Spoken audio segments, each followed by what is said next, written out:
Missed an episode of your favorite podcast? Choose from over a decade of content in our archives, not just the latest episode. All free at gcnlive.com. This is your call to action. Get prepared, America. Economy, survival, energy, disasters. This is USAPrepares.com. Informative radio, educational radio. Interact now by emailing instructor@USAPrepares.com or text at 434-390-7953. Class, please take your seats. Now, your instructor, Vincent Finelli. Everyone all set? Cocked? Locked? There we go. You dialed set correctly to USA Prepares. We're delighted you're in class today. Nathan is engineering the broadcast in Minnesota. I'm Vincent Finelli. We broadcast 2 hours from high atop of the Missouri Ozark Mountains 5 days a week, Monday through Friday. And if you'd like to call us, the call-in line is 866-582-9933, 866-582-9933. Rich Scheben's with us. Welcome, Rich Scheben. Always an honor to be on your show. How are you this morning? Well, I'm a little frosted. I guess maybe those who are in class often know, by the tone of my voice, how I'm doing. And I'm frosted. There's something that's really bothering me, Rich. You and I talked about it yesterday afternoon off the air, and it's about these driverless cars. And there was a murder or a manslaughter, and pick one, in Arizona just a couple days ago. And it really bothers me. Is it okay with you if we talk about that for a little bit? No, let's do it. But just keep in mind, this is just a symptom of the big corporate oligarchy alliance with big government, a.k.a. our fascist system that we've turned into over the last 20 years, where these big guys have so much basically protectionist group status that the little people, the serfs, the bottom 93%, are the guinea pigs for new technologies, and we're funding most of it through taxpayer dollars. So please continue. I just wanted to make sure that that little disclaimer was thrown in there. Okay. Rich Scheben, offgridmontana.com, and his book, One New York Man's Journey to Off-Grid Living in Montana. It's available at Amazon, and you can get it on the internet. Okay. Let me read the definition of murder. Murder is the unlawful killing of another human without justification or valid excuse, especially the unlawful killing of another human being with malice aforethought. The state of mind may, depending on the jurisdiction, distinguish murder from other forms of unlawful homicide, such as manslaughter. What's manslaughter? Manslaughter is the unlawful killing that doesn't involve malice aforethought, intent to seriously harm or kill, or extreme reckless disregard for life.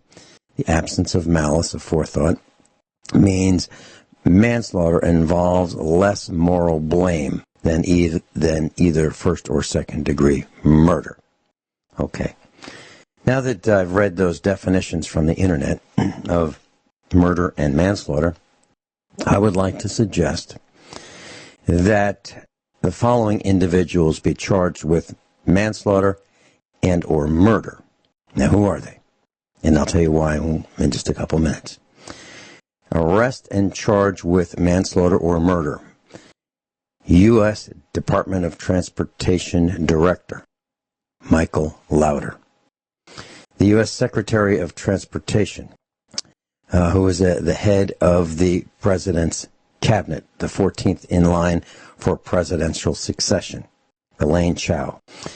And let's see, Tempe, this is the mayor of Tempe, Arizona, Mark Mitchell.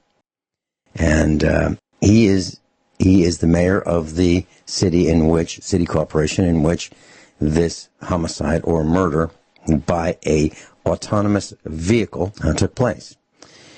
Now, the Mayor Mark Mitchell released a statement, and we're talking about this Uber owned vehicle that is being tested in Tempe, Arizona. These are autonomous vehicles that are operated with a driver sitting behind the wheel, but the vehicle can pilot itself autonomously without intervention. It makes all the decisions itself, but the person behind the wheel can override them. This is a Volvo branded SUV, and it was involved in a crash. It literally ran this woman over, hit her, killed her. It's the first one. So, Tempe Mayor Mark Mitchell released a statement on Monday in support of the halt of Uber stopping the testing of these vehicles. He wrote, "The city of Tempe has been supportive of an autonomous vehicle testing because of the innovation and promise that technology may offer in many areas, including transportation and options for disabled residents. Testing must occur safely. All indications we've had the past show traffic laws are being obeyed, and the company's testing here, by the company's testing here. Our city leadership and Tempe police will pursue any and all answers as to what happened to ensure safety moving forward." That's what he says. I mean, that's what they always say. You know, we're here for safety, and we're here to protect you people. And what happens is, typically, they fail. Okay? So, the Arizona Director of Transportation, I'd like to tell you who that person is.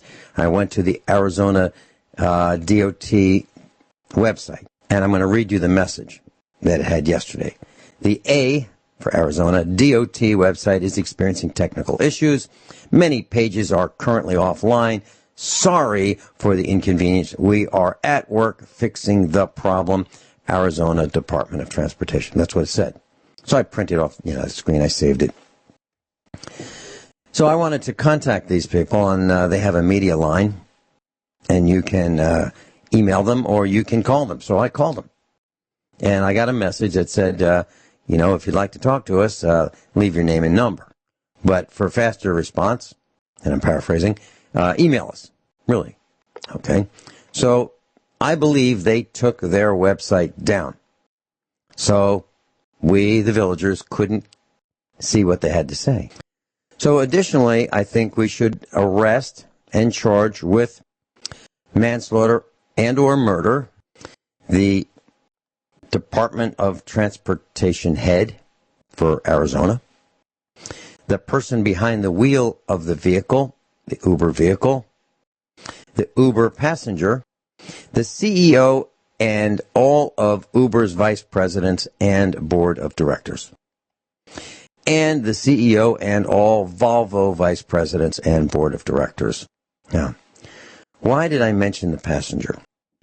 Because if the passenger is arrested and charged with manslaughter or murder and is convicted, and why shouldn't he be, as well as the person behind the wheel, if that happens, then this driverless automobile vehicle experiment will stop.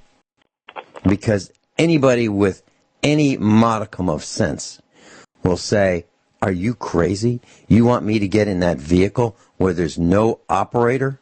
It's a machine. And if it runs somebody over, as it has in the past, and kills somebody, I can go to prison for the rest of my life? Are you kidding me? That will stop this nonsense dead in its tracks. Something that I've never mentioned before. I told Rich Scheben about this off the air last night. I'm going to share this with you. I'm not going to mention the names. Over a decade ago, I was involved in a telephone conversation with two of your instructors. Absolutely brilliant men. Brilliant. And one of these men bought a property on a golf course, and he was building a home. Now, I'm hypothesizing about this part, but I believe his experience looking out over the golf course and playing golf, he came to this conclusion. Now, this gentleman is a brilliant absolutely brilliant mechanical engineer. And I also believe that if you have been on the road for any length of time, you would have seen his products on vehicles as they traverse the country. Okay? Very popular item. Top of the line item. And I'm not going to mention the item because I didn't talk to him about this. But I'm going to tell you my side of the story. One of these individuals is a brilliant electrical engineer. The other is a brilliant mechanical engineer. And I was on the phone, and we were talking. I was talking with one of them on the phone, and I know them very well. I've known these individuals for well over 28 years. And the one who lived on a golf course had a brilliant idea. You know, when you play golf and you want to bring your golf clubs with you, you can put the golf bag on your back and carry it with you. You can get a golf cart, kind of like you can ride around in a golf cart. You can have a caddy carry your bag for you. Or you can get one of these wheeled, I guess you'd call them a cart, and you pull it behind you. It's kind of like something you might move furniture with, but your golf bag is on it. And just pull it around. And this engineer friend of mine had a better idea. A brilliant idea. I'm going to tell you about it. And does it tie to this crash where this woman was killed in Tempe, Arizona? It does. I'll tell you more about it in detail when we come back. I'm talking with Rich Scheben, and we're talking about the death caused by an Uber-owned vehicle in Tempe, Arizona. It was a Volvo SUV. It was an autonomous vehicle, which means that the vehicle was in the mode where it was operating by itself. There was a person behind the wheel and there was a passenger. And I was talking about something that I was involved in over a decade ago with two of your instructors. And one wanted to build this device. And we talked about golfing, and we talked about the golf bag and the golf cart, and the little club cars. You'd buy Easy Go or Club Car, and you can ride around them and put the bags in the back. Well, one of your instructors had an idea, the mechanical engineer instructor, and he thought, wouldn't it be neat if we developed a golf bag, and it would just follow you around? So how do you do that, class? Well, here's some of the discussion that we had on the phone. So you have a key fob in your pocket, and the key fob is a transceiver, transmits and receives radio signals, and the golf bag would zone in on that. So it would know where you, as the golfer, are. So as you move to the left, right, forward, or backward, it would keep track with its sensors as to where you are because of your transmitter receiver in your pocket, the size of a key fob. And you could tell it, stay 15 feet away, 25 feet away. You could tell it by a push of a button how close you want it to be to you, 10 feet away and so forth. But we've discussed the problems associated with this on the phone. And they are, well, what about the terrain? The hilliness of the golf course. What about the walkways? What about the vehicles that drive on the golf course? How do you avoid them? How do you avoid people? How do you avoid obstacles like other golf bags, trees, animals? How do you avoid all that? So you have to have sensors looking forward, left, right, and backward. You have to have sensors that can detect heat, so you know whether it's a living thing or a non-living thing, like another golf bag or a golf cart. And if it's a golf cart, you have to distinguish the kind of heat from the engine versus the kind of heat from a person. It's different. And you have to know the size. So there are a whole bunch of sensors that you need to have in this golf bag, in addition to the motor and the sensors and the servos that let the golf bag go forward, backward, left, right, and steer around different obstacles while staying upright. So it's pretty complicated. And a business decision was made to not pursue it. Not to pursue it. Now that's nothing as compared to having an automobile, 4,000 pound, 5,000 pound motorized missile operating without a driver. Now, you've heard of train crashes, right? Now, a train can't steer. A train is going to go wherever the track takes the train.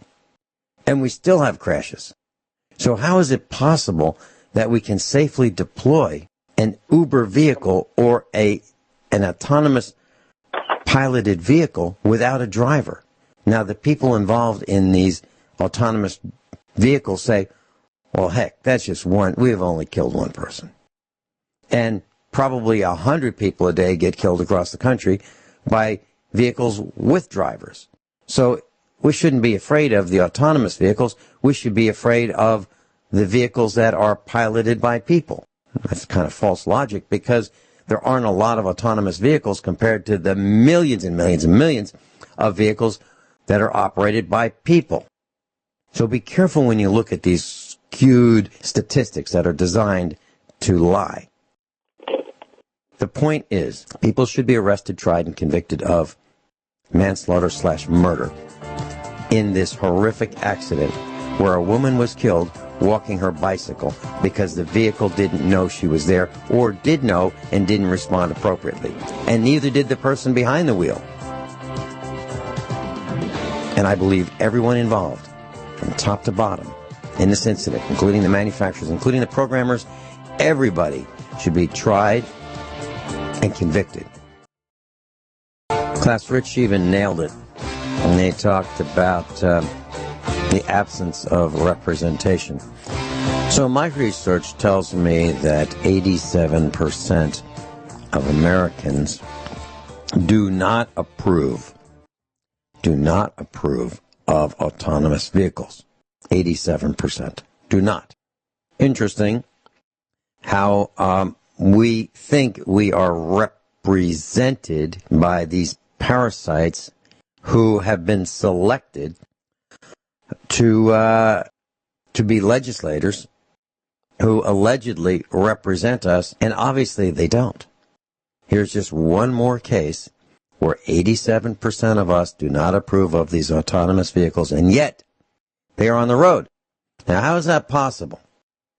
The only way I can conceive of that being possible, the only way, is if there are bribes, payoffs, threats, pictures that involve these parasites posing as representatives of we the villagers. That's the only way that I can conceive of this happening.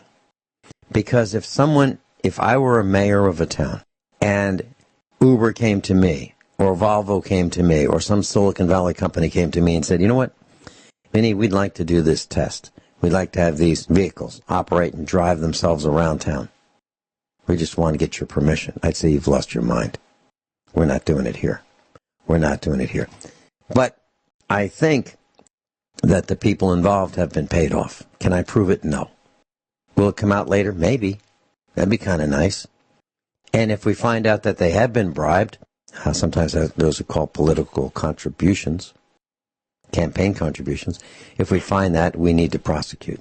Everybody involved. Everybody involved. I'm livid about this. I'm furious about this. This woman didn't need to die. So what does the media say? Well, she's been arrested for, alleged drug abuse. Oh, okay. And she was not in a crosswalk. Okay. Does that mean she can't be outside? Does that mean she can't cross the road with her bicycle? What does that mean? It's the duty of the operator of the vehicle to not crash. It's the duty of the operator of the vehicle to not crash and cause harm to others. But that's what happened. So, there are a lot of people involved, a lot of people complicit, a lot of people who need to be arrested, prosecuted, convicted, and jailed for a minimum of manslaughter and or murder. Rich Scheben, do you have any comments about this? I do. And this is just another example of the aristocracy rigging the game against the serfs. You talked about bribing and blackmail. There's a lot of ways that the powers that be try to convince the rest of us that we should vote their way or, do a certain behavior And a lot of it's because of subsidies and money printing and special interest and lobbying and PACs. And we've got to remind everybody that technology is a double-edged sword. And it doesn't benefit the people. The people are usually the guinea pigs in the new technologies. The benefits go to the powers that be, so they can surveil us, they can censor us. And, of course, you've heard me say many times that robotics, automation, artificial intelligence is not just going to be taking millions of jobs in the future. It's doing so now, actually.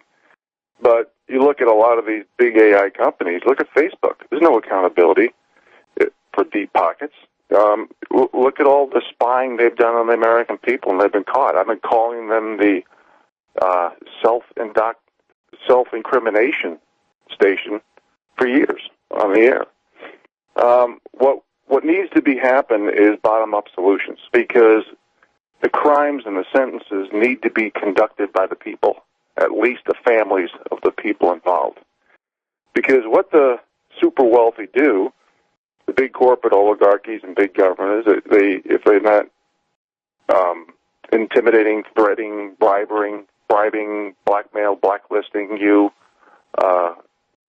they're basically giving you some type of cash which they can pay out of their pocket, and then they just say, I'm sorry, and they do business as usual. So we have a situation, a fascist system in America, where who's going to be right? It's the person with the most money, or the organization. And it's an example of top-down control, like the UN, like the NGOs, like the George Soroses, like the 8 people in the world who have a higher net worth than half of the people in the world combined. So until we change the laws, and this goes back, this dovetails with what I always say, if we don't stand for principle, we fall for everything. And the number one rule of standing for principle is the same rules, laws, and accountability for everybody. That's not the case. It all depends on what group you're in. Aristocracy versus serfs. And, of course, if you're in the bottom 93%, they manufacture infighting chaos to create division by race, gender, sex, sexual orientation, ideology. And that's why they do so much race baiting on the mainstream media, because their job is to sway public opinion, hold on to the narratives, the themes, memes, talking points, and microphone. So I would say that we need to organize as people and have meetings in every county, whether it be based on self-sufficiency, preparedness, whether it be based on us taking control of the narrative, whether it be based on these so-called politically correct buzzwords like equality, fairness, tolerance, diversity, prosperity, inclusiveness, which are all BS words which have been hijacked by definition to use as a tool to divide the American people. And until we make those moves, and at the very least, everybody does something to stand for principle, based on truth, not based on truth, it has to be truth, and it has to be objective facts in lieu of subjective emotional opinion. But if coercion is going to be the name of the game from the aristocracy, then a lot of these benefits aren't going to get to the people, because just a few people are going to be paid off or intimidated or threatened. So I'm all for sentencing and crimes being done by the family. I think the judges, you've heard me say on the air many times that our attorneys, lawyers, judges, politicians, and bankers have all been bought and paid for, almost every one of them. And the people need to stand up. We need to speak up. We need to read. We need to research, because if the powers that be had their own way, they would have all the money, which they're pretty close to having, and we would have. And when the serfs, the bottom 93%, has very little because of our debt and credit situation and demographics, central bank corrupt monetary policies, Keynesian economics, and of course group identity politics. With the game being so rigged against us, we won't have a voice. When we don't have a voice, we don't have a constitution, because the First Amendment goes. And then the Second Amendment, because we won't be able to protect ourselves. And then the Bill of Rights, the Constitution, everything revolving around freedom, liberty, will be gone. Your kids and grandkids, and heck, at the pace this is going, never mind your kids and grandkids, you people listening to this, above 50, above 60 probably, will be told what to do, what to say, how to think, and who to do it with for the rest of your life. So you better wake up, you better get a backbone, and you got to speak up. Because pretty soon, freedom and liberty will be part of the politically correct buzzwords, like democracy, which is always used by the so-called left/globalists, to be taken out of context to, again, use as a tool, as a weapon, to divide the American people. Vince? You mentioned Facebook. Facebook, I believe, is a government tool, CIA tool, and it's being used against us, as you said. Here's a headline, IJR.com. Ex-Obama campaign director drops bombshell claim on Facebook. They were on our side. Former Obama campaign official is claiming that Facebook knowingly allowed them to mine massive amounts of Facebook data, more than they would have allowed someone else to do, because they were supportive of the campaign. That means that Facebook was on the Obama side. In a Sunday tweet thread, Carol Davidson, Davidsen, former director of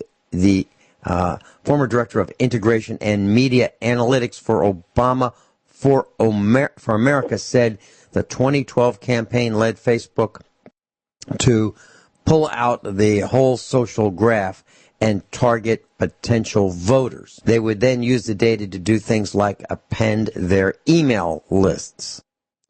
When Facebook found out what they were doing, they were surprised, she said, but also claimed they didn't stop them once they found out.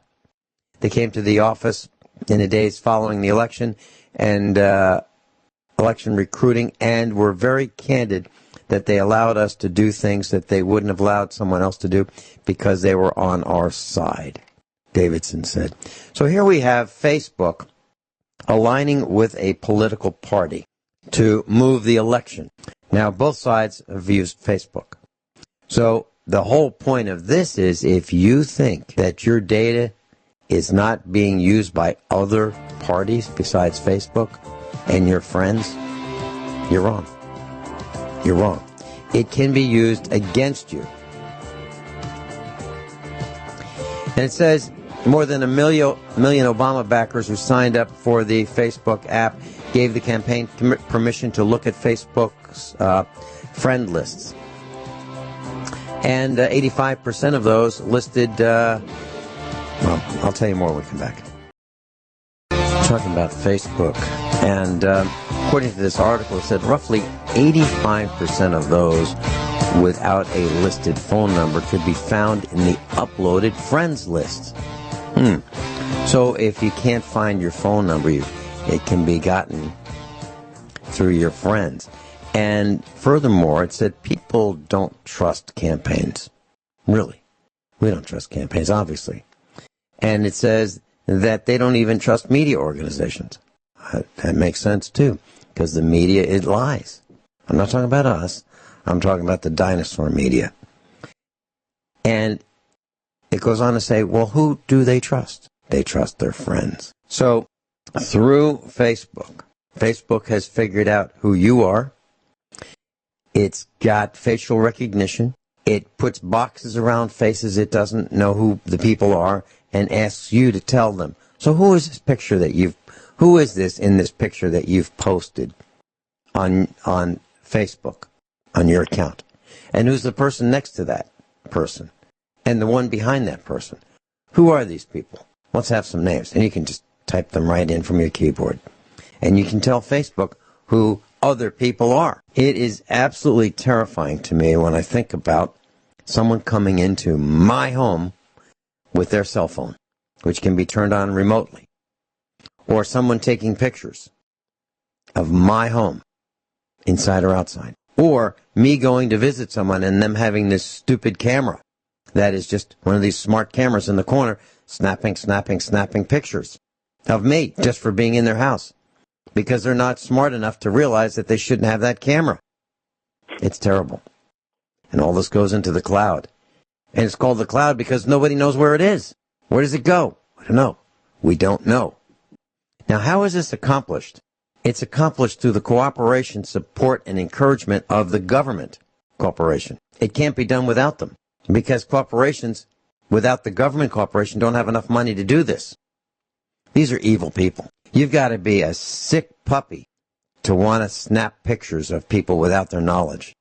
It's not polite to take pictures of people without their knowledge. Yet the millennials do it. The millennials say, look at me, look at me, look at me. Take pictures of themselves. If you did a little bit of research class and you just looked at spring break in Florida, I'm sure those parents are so proud of those girls are bending over every way they can to show their rear ends to anybody who will watch on stage. A bunch of drunken millennials. It's disgraceful. And you look at pictures of millennials, and what do? They stick their tongues out. Really? What an idiotic thing to do. What an idiotic thing to do. So you can be posing for a picture with some friends, and you can be there, and the photographer says, okay, I'm going to take your picture. So you smile. You want to look your best. And some jerk in the lineup sticks his tongue out. What does that say about you? That says you associate with that jerk with his tongue out. How do we get to this point? How do we reach this low common denominator? Vince, if I may jump in, because I know we got a break in a couple seconds here. I just want to mention that I have read that Facebook is not just a spy outfit and has contracts with the CIA and other so-called intelligence agencies, because you got to wonder, who are they working for? Are they working for the American people or the highest bidder?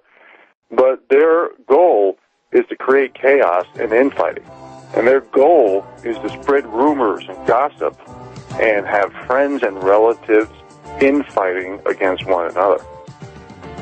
And you also mentioned about how no one believes that the elections, because they're so rigged. After the break, I'd like to touch on that as well, too, please. Yeah. And we can talk about Mark Zuckerberg. Yeah. And he's in hot water. People have finally figured out that he's not their friend. Mark Zuckerberg, Facebook CEO. We'll be right back.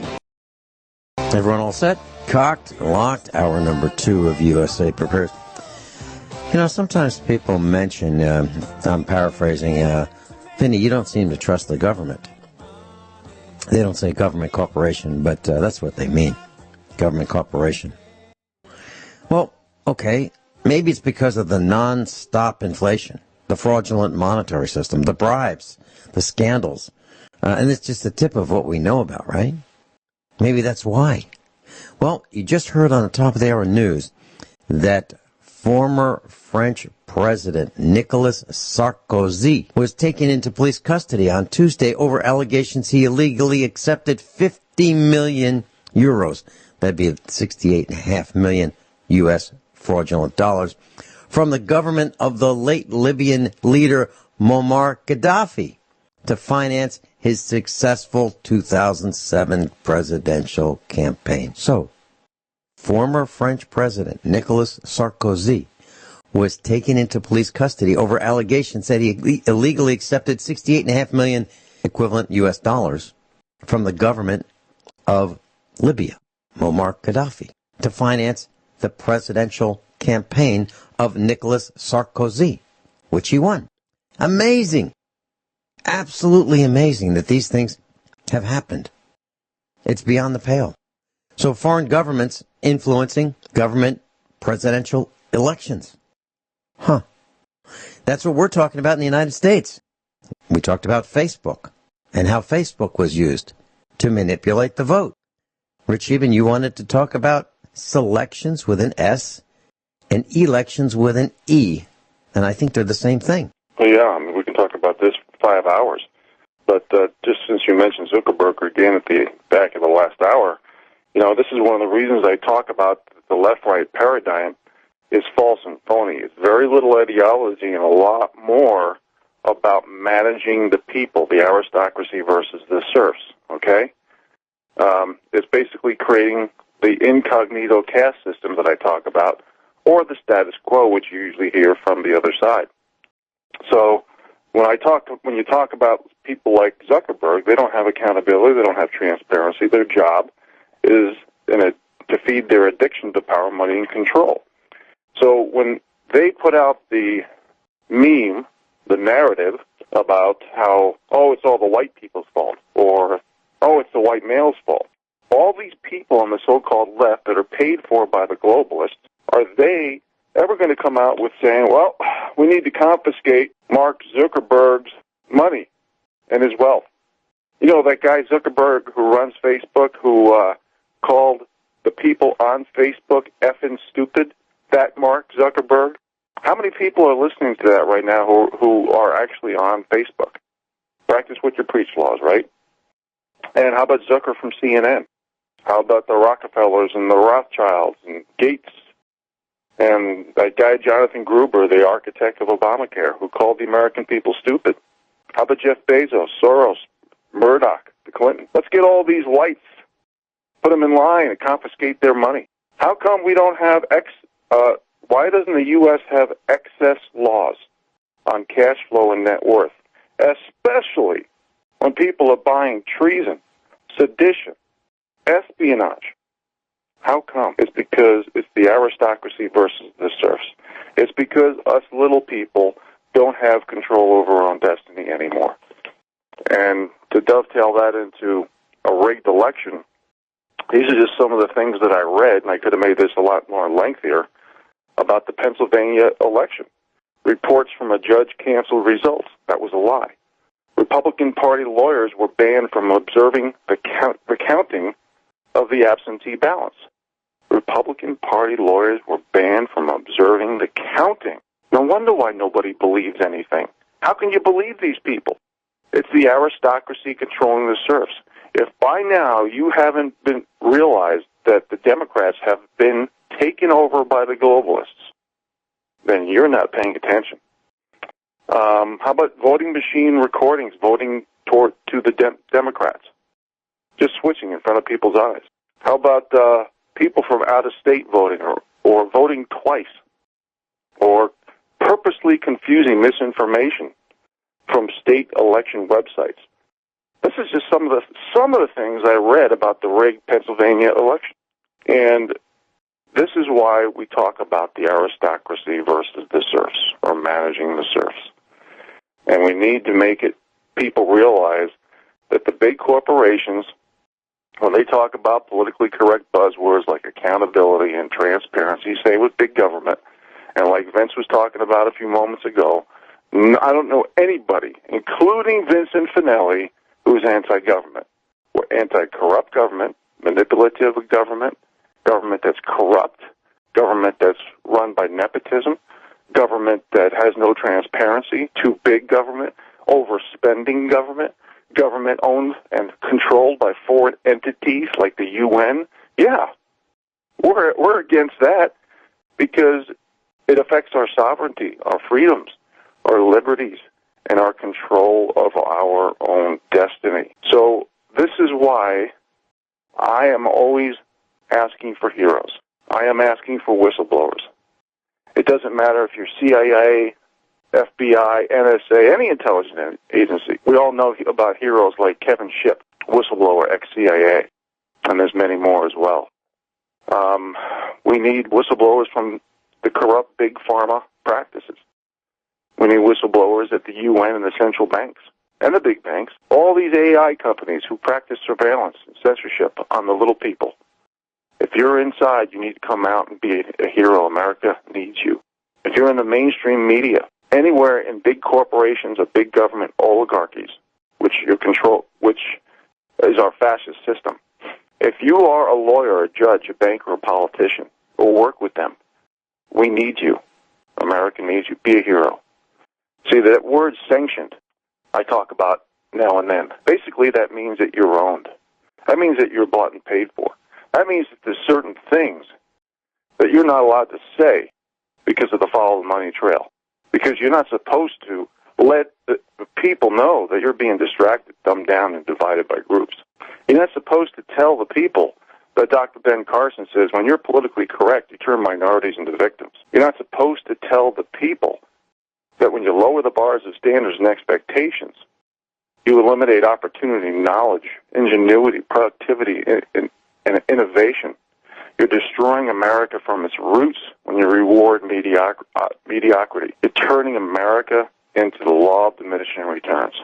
And when we have another moment, Vince, I want to talk about the Tucker Carlson video, which was very short and sweet, regarding Mike Rowe, about millions of men not working, if that's okay. Well, let's do it right now. Let's do it right now. I've got some comments about what you said, but this is a good bridge or dovetail. Yeah.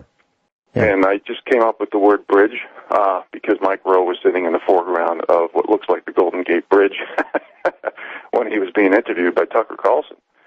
And it was a very short video, a short interview. And this isn't against Tucker. Tucker, you know, I think you've done a huge service for the American people by fighting political correctness. I think you have very accurate colleagues like Judge Janine Napolitano, Sean Hannity, Lou Dobbs, and of course yourself. But you came up with a question to Mike Rowe I just want to address. And the question was, do we value work anymore in America? Mike Rowe said no. And of course, I'm making a long story short because the interview was between 3 and 4 minutes. But the title of this was Hidden Crisis, Millions of Men Not Working. Now, this is where I'm going to talk about the aristocracy versus the serfs, and how we have a rigged system that basically eliminates our culture, traditions, and heritage because hard work, effort, proven results, and qualifications no longer matter compared to what group you're in, specifically what's your victim group status or protectionist group status. Now, when I was 19, my plan A, my goal to get me out to the Northern Rockies was to join the New York City Fire Department, get my pension in 20 years, and then come out, live off-grid, and do all the things that I do now and talk about on the air. Well, that was the year that women's groups sued because they could not pass the physical test, so they lowered the bars of standards and expectations for political correctness. And why I'm saying these stories, I want America to think about how all these politically correct buzzwords like equality, fairness, tolerance, diversity, prosperity, inclusiveness has really helped the American people when 50% of the people can't even come up, don't have $1,000 in the bank, can't come up with $1,000. Actually, 69% can't come up with $1,000. 40% can't come up with $500. 78% of people live paycheck to paycheck. Now, of course, I'm making a long story short here, but then I got a degree in forestry in upstate New York in the Adirondack Mountains. My goal was to get on board with the National Forest Service. I went to an interview. Again, I'm making a long story short. The guy told me at the interview, who was a white male, said, we cannot hire a white male despite your degree or experience. They hired 2 girls sitting in the waiting room who just graduated high school with no degree and no experience. And yes, I said girls, because if you don't earn it, you don't deserve it. And I'm going to finish the story after the break, folks. We'll see you shortly. Okay. Rich Scheben. We'll be right back. Rich Scheben, you were talking about applying for a job in forestry. Please continue. Well, thank you, sir. So, basically, the guy from the National Forest Service told me that they cannot hire me as a white male. They hired these 2 girls fresh out of high school with no degree, no experience. And he told me they had some type of program where they hire women and minorities, even if they don't have any, because they go on, they train them for 6 months, which supposedly justifies the hiring. Again, lowering the bars of standards and expectations. Now, later in life, I actually worked for the pharmaceutical industry, and I'm going to, again, make a very long story short. So, Tucker, I'm not trying to disagree with you. I'm just saying that there might be certain circumstances behind the scenes that are politically incorrect that don't get discussed because the aristocracy is to be protected. So anyway, I worked for GlaxoSmithKline. I was working for them for 14 years. I worked in the industry for over 20. And, again, making a long story short, I was diagnosed with spinal stenosis and nerve damage. I lost about 90% of the strength in my upper arms and upper body. And I still do more things than most people because I use moderation and modification, and I have my hobby farm and my chores, and I try to do what I can. If I can't do it, I hire people, and that's okay. So, anyway, I had physicians were writing to GlaxoSmithKline saying Rich needs to reduce his driving by 50%, from neurosurgeons and orthopedic surgeons. Again, long story fast forwarding, I contacted in person human resources, and I asked them for a part-time job share because there was tons of people doing it in the country under GlaxoSmithKline, and they told me it was for women only.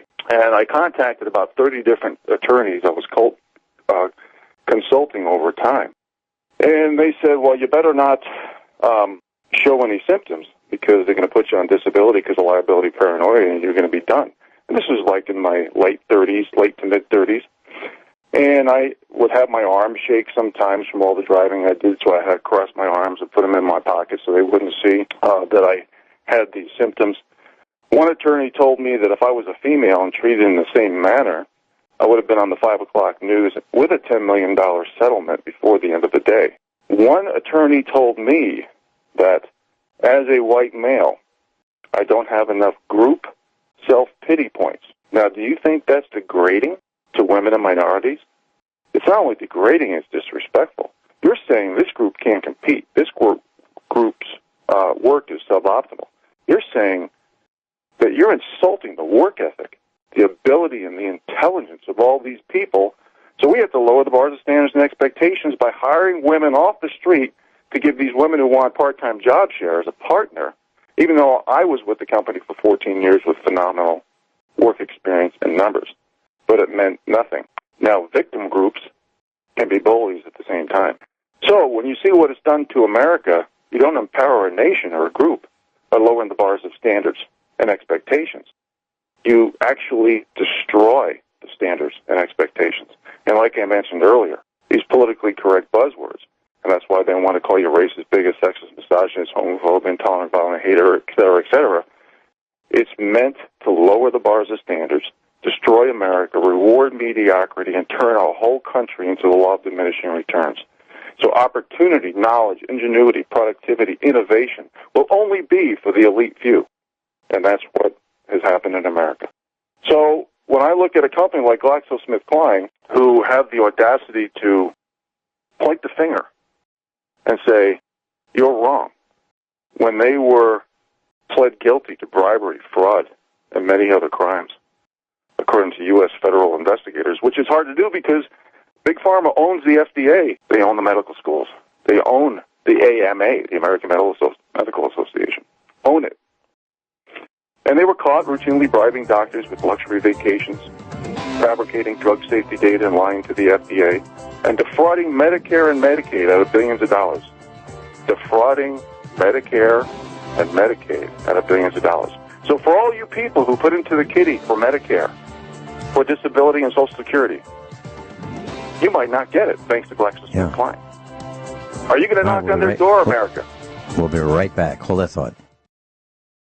Rich Sheben's with us, offgridmontana.com. And if you want to get the book, One New York Man's Journey to Off-Grid Living in Montana, you can go to Amazon. And you can buy it right there. Rich, please continue. Interview with Mike Rowe. It's just that the game is rigged. And America has been turned into the law of diminishing returns because of mostly group identity politics, a.k.a. victim group status, a.k.a. protectionist group status. So when you talk about merit, this is why the left, the so-called Democrats, the so-called globalists, say, it's not meritocracy. Yes, it is meritocracy, because your question to Mike Rowe was about value. When you don't earn it, there's no value. How you got there is more important than being put there, okay? Look at the stock market. Look where our corporations are putting their money, into new debt, share buybacks, dividends, executive cash through stock options, mergers and acquisitions so they can bring in more robotics, automation, artificial intelligence. Instead of investing into R&D, into new people, into new products and services and employees, you see everything goes down. the divorce rate's over 70%, because if you have victim group status, you can be the quitter and profit from it. We changed the common definitions that we use for hundreds, if not thousands of years, man, woman, boy, girl. But de Blasio from New York City, the mayor, says there's 51 genders now. And, of course, we're eliminating due process of law, especially if you have victim group or protections group status.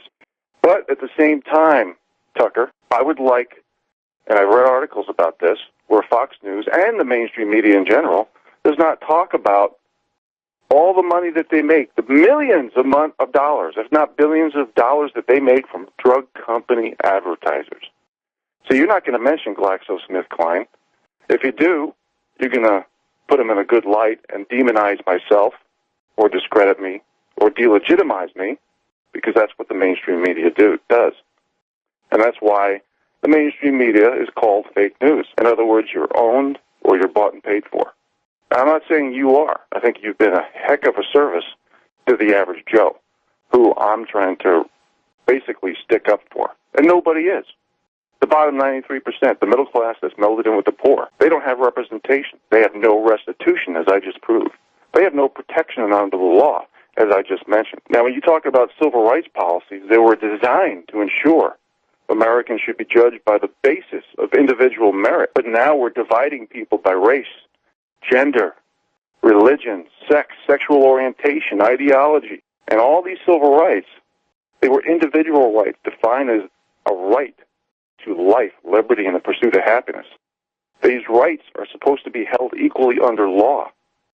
But if we have separate laws, rules, laws, and accountability for people who have victim group status or the super wealthy, like the list I mentioned earlier about the Zuckerberg list, and then everybody else is subject to discrimination because we've lowered the bars of standards and expectations, how can we proceed and grow economies?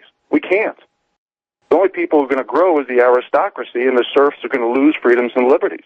So all this division that's been fomented by the powers that be have created absolutely no synergy, and that's part of the divide and conquer strategy. But the divide and conquer strategy is what you guys don't talk about, which is lowering the bars of standards and expectations based on what victim group status there is.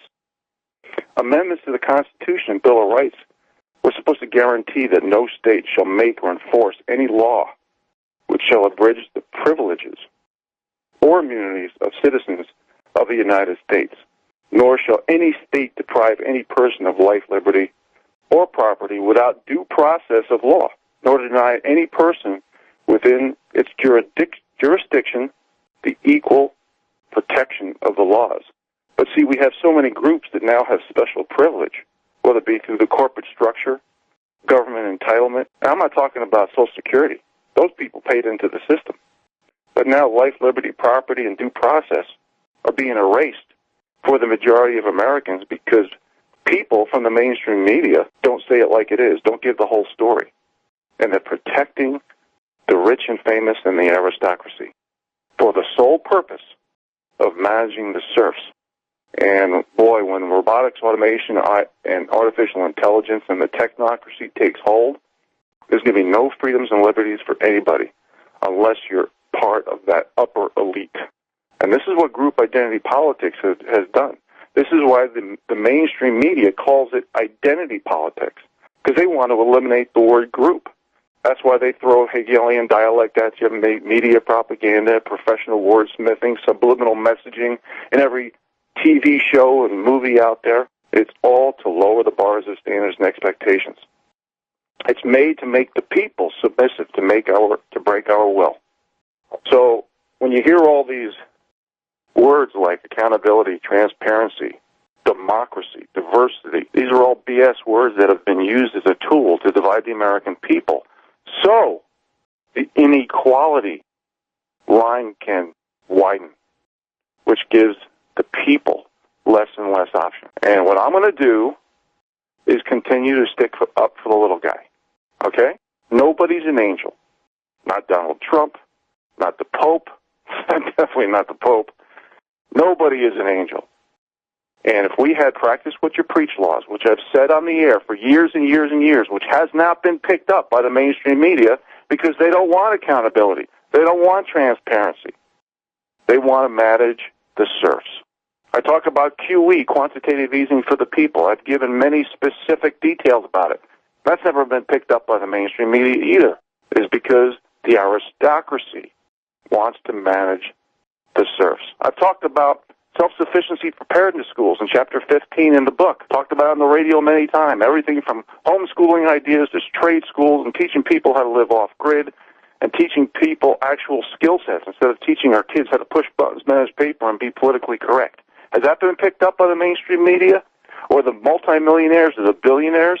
No. They would rather buy land and build their bunkers for a nuclear war and attack instead of help the masses. So, Tucker, I'm not disagreeing with you. I'm just saying that certain things need to be put in context, and there's not 1 3-4-minute video that's going to answer that question. There is no value in work. Mike Rowe was right, and I told you some of the reasons why. Because value and appreciation has been manufactured to be eliminated. The mainstream media's job is to manufacture perception, pity, guilt, and ideology, and it's controlled by 5 companies. And when Dr. Ben Carson talked about how he hates political correctness, and when you're politically correct, you turn minorities into victims, there are reasons for this. There's so many people of many different minority groups that are coming forward and saying this is all BS. I don't want to be a black female. I just want to go to college, as per the young lady in the interview with Justice Thomas. There's so many people coming forward that saying this is BS. Candace Owens from Red Pill Black says she doesn't want to be a victim because she's a black female. How about Diamond and Silk? They stood up for the Constitution and the Bill of Rights. Brandon Tatum, Alveda King. People keep forgetting that Margaret Sanger, who was a Democrat, again taken over by the globalists, has video and audio and transcripts about how she used Planned Parenthood to control the black population. And we forget how Obama doubled black unemployment and how African countries still sells blacks as slaves. And how Condoleezza Rice said the Me Too movement would treat women like infants and snowflakes, and it's backfiring on women, and men would rather not have women around. And what about the decades of women coming forth in the media saying, oh, this is my starter marriage, and their husbands in the background saying, what? How about Madonna offering BJs for Hillary votes? How about the average American watching porn at 11 years old, starting to watch porn at 11 years old? I can go on and on and on about this is why I hate the words hypocrisies and double standards. And this is why I suggested double practice what you preach laws, which nobody in the media picked up because it's the aristocracy versus the serfs. So, Vincent Finelli, I want to thank you for allowing me to rant, as you usually do. But, see, America, this is why we all need to speak up. Because the context of the delivery from a lot of things from the mainstream media is not accurate. And they're going to spend their time and your taxpayer dollars to demonize, discredit, and delegitimize the people. And this is why they're called fake news, and this is why they have a believability of 6%. And this is why we all have to think for ourselves. Because victim group status, a.k.a. identity politics, has destroyed America. It's made to make us submissive and break our will. And with this recession that's coming, which could turn into the world's biggest depression, is going to be so ugly because everything is so fake, so phony, so corrupt, manipulated, that we don't even talk about hard work, effort, proven results, and qualifications anymore because it means nothing. Zero. So we either stand up for principle or we lose our country. Vincent? You didn't think I could be quiet that long, did you? I was impressed. I was impressed, buddy. You did a good job. Right. Well, I've got a page full of notes. You ready? Please. Great timing. Great timing. So I get my turn just as we're going into a commercial break. Well, class, I've got 1, 2, 3, 4, 5, 6 items that I've written down to address based on Rich's last discussion. We'll be right back after these few short commercial announcements. This is USA Prepares. Rich Scheben's with us. Rich, you talked about the media, the fake media, and I mentioned this several times in class, and I'll mention it one more very briefly. I interviewed a top 25 broadcaster when I first started broadcasting over 6 years ago, and he was in the studio with me. And here's a guy that you'd recognize the name of, class. I'm not going to use it, but I said to him, so do they tell you what you can and can't say on the air? And he pounded his fist like that, and he said, absolutely not. I know where the line is, and I don't cross it.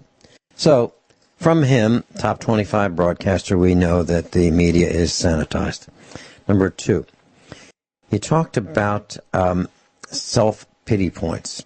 And I surely hope that Al Gore is not listening, because if he is, he will get the idea from Rich Scheben that Al Gore could set up a victim identity status exchange, and he would be able to sell self-pity points and profit from them. That would be Al Gore. Next, in the late 1400s, Rome used its army to protect the rulers from the people. Rome used its army. So if the villagers got out of line, they were summarily punished. Some were burned at the stake. Some had their tongues cut out. They were pretty ruthless. And there's not much difference in what's happening today. People are getting beat up by the ruling class's army, the aristocracy's army. Rich, you mentioned that you studied forestry. I didn't know that you were a stumpy. Yeah, I thought you read my book. And since I got a little bit of airtime, I didn't want to mention I did read your book, and it's got yellow highlighting all over it. But, the name or the term stumpy, class, is an affectionate term for those who studied forestry at the university level. And so you studied in upstate New York.